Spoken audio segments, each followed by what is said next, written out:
and welcome to day 23 of our video series, Questions Reframed. And when I first saw this question come in, I couldn't necessarily immediately be contrarian to the question because it's my bread and butter. Helping people create clarity from their chaos, that's what I do. So when I hear the question, my systems are a mess. How do I simplify them? I don't want to be contrarian about it and say, well, that's not really the right question. No, it's really not about that. It really is that you're coming from a place that you want to get more control over what you're doing. You want to be less overwhelmed by everything that you have so that it's easier for you to do the things that you need to do and not have to worry about your systems. What's missing in this question, phrased that way, is that you treat all complexity like it's an enemy.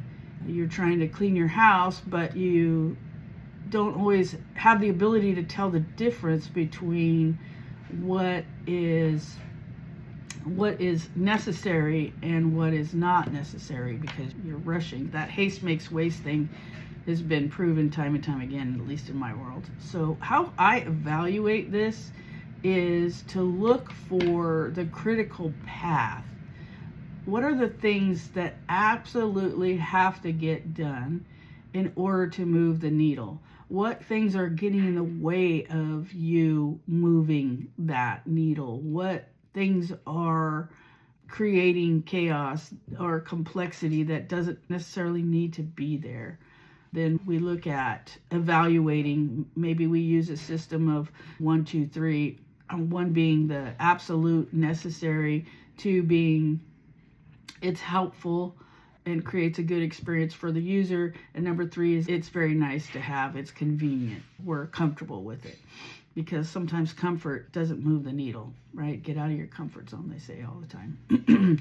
So the right question really could be, what complexity is required and what is accidental?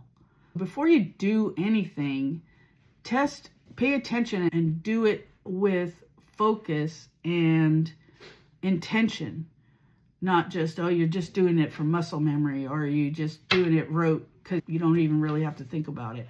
Actually, do your step-by-step process. Pick one that's like the most important, like how you're processing payments maybe, or how you're onboarding your clients, or how you nurture your customers. Look at those, maybe write down each action that you actually have to do in order for that to come out as a good result.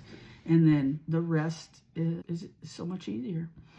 As always, if you have any questions, comments, concerns, let me know.